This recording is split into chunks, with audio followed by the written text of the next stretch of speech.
Hello friends, welcome to Anisha the world. நான் உங்கள் அனு. இன்றைக்கி நம்ம சேனலில் பார்க்க போகிற ரெசிபி ஃபிஷ் சில்லி 65.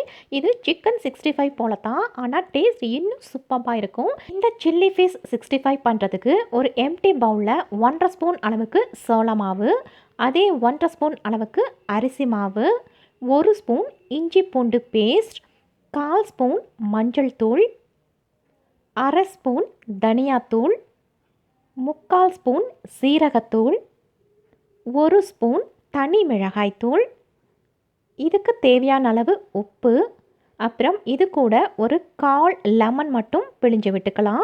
ஜாஸ்தி சேர்த்திக்க வேண்டாம், 1/4 பாகம் இருந்தால் போதும். இது கூட ஒரு உடைச்ச முட்டையை சேர்த்திக்க போகிறோம். முட்டை ஆப்ஷனல் தான், வேணும்னா சேர்த்திக்கங்க, இல்லைன்னா ஸ்கிப் பண்ணிக்கோங்க. ஆனால் ரெஸ்டாரண்ட் டைப்லேயே சூப்பராக இருக்கும் டேஸ்ட். இப்போது இது எல்லாத்தையும் மிக்ஸ் பண்ணி இப்படி ஒரு பேஸ்ட் கன்சிஸ்டன்சிக்கு கொண்டு வந்துடலாம். இது போல் ஒரு மசாலா பேஸ்ட் ரெடி ஆனதுக்கப்புறம் இது கூட இன்றைக்கி நான் நெய் மீனோட சில்லி போன்லெஸ் மட்டும் எடுத்து வச்சுருந்தேன். அதை இப்போ இது கூட ஆட் பண்ணிக்க போகிறேன். மார்க்கெட்டில் நாம் மீன் வாங்குறப்போ சில்லி பண்ணுறதுக்கு அப்படின்னா அவங்களே இதே போல் போன்லெஸ்ஸை எல்லாமே செப்பரேட்டாக கட் பண்ணி தருவாங்க. அதில் நாம் இது போல் சில்லி 65 பண்ணிக்கலாம். செம்மையாக இருக்கும். இதோட டேஸ்ட்டை அடிச்சுக்கவே முடியாது, அந்த அளவுக்கு சூப்பராக இருக்கும்.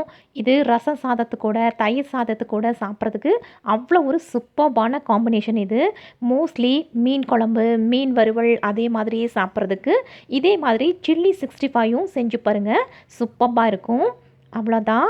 இப்படி மேரினேட் பண்ணதை ஒரு அரை மணி நேரம் அப்படியே டிஸ்டர்ப் பண்ணாமல் வச்சிடலாம். அரை மணி நேரம் அப்படிங்கிறது நீங்கள் எவ்வளோ நேரம் வச்சாலும் இது நல்லா ஸ்பைசஸ் எல்லாம் நல்லா இறங்கிடும். இப்போது அரை மணி நேரத்துக்கு அப்புறம் ஓப்பன் பண்ணி பார்க்கலாம். சூப்பராக ஊறியிருக்கு, நல்லா கோட் ஆகிருக்கு. இதை இப்போ பொரிக்க ஆரம்பிச்சிடலாம். கடாயில் ஆயில் மிதமான ஹீட்டில் இருக்கணும். இப்போ இதை நாம் 1 by 1 போட்டு பொரிக்க ஆரம்பிச்சிடலாம். அவ்வளோதான், சிம்பிளாக சூப்பராக ரெடி ஆயிரும். மீன் அப்படியே பொரிக்க ஆரம்பிக்கிறப்பவே அவ்வளோ ஒரு சூப்பராக இருக்கும். வறுவல் அப்படின்னா நாம் ஷாலோ ஃப்ரை பண்ணலாம், ஆனால் இது நாம் சில்லி 65 பண்ண போகிறோம். அதனால் இப்படி டீப் ஃப்ரை தான் பண்ணணும். இதை ஒவ்வொன்றா இப்படி பொரிக்க ஆரம்பிக்கிறப்பவே அவ்வளோ கம கம கமன்னு வீடு ஃபுல்லாக சூப்பராக இருக்கும். இந்த சில்லி ஃபிஷ்ஷை கண்டிப்பாக நீங்கள் ட்ரை பண்ணி பாருங்கள், கண்டிப்பாக திரும்ப திரும்ப செய்வீங்க. அவ்வளோதான். இப்படி எல்லாத்தையும் போட்டதுக்கப்புறம் லைட்டாக ஒரு மிக்சிங் கொடுத்துட்டா போதும். இது நல்லா டீப்பாக ஃப்ரை ஆகிடும். பாருங்கள், நல்லா இப்படி கலந்து விட்டுட்டு இதை ஜஸ்ட் ஒரு நிமிஷம் வச்சா போதும். உடனே சட்டுன்னு இது போல் கலர் சேஞ்ச் ஆகிடும்.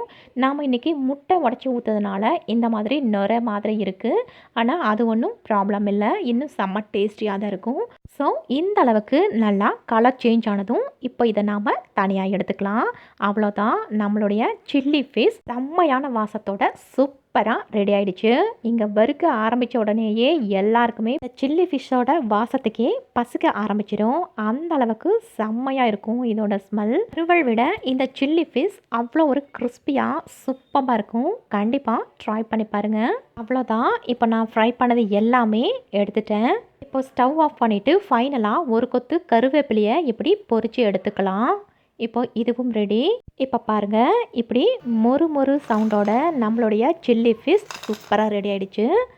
அடுத்து நான் சவுண்ட் ஆஃப் பண்ணிட்டேன், ஏன்னா பேக்ரவுண்டில் மியூசிக் ஓடிட்டுருக்கு, எனக்கு ராயல்ட்டி ப்ராப்ளம் வரும், அதனால தான். அவ்வளோதான், நம்மளுடைய சில்லி ஃபிஷ் இப்படி சூப்பராக ரெடி ஆகிடுச்சு. ஸோ ஃப்ரெண்ட்ஸ், நெக்ஸ்ட் டைம் மீன் எடுத்திங்கன்னா கண்டிப்பாக இதே போல் சில்லி ஃபிஷ் 65 வீட்டில் செஞ்சு கொடுங்க. எல்லாருக்குமே ரொம்ப ரொம்ப ரொம்ப பிடிச்ச மாதிரி இருக்கும். அகைன் உங்களை எல்லாரையும் வேற ஒரு ரெசிபியில் மீட் பண்ணுறேன். பாய்.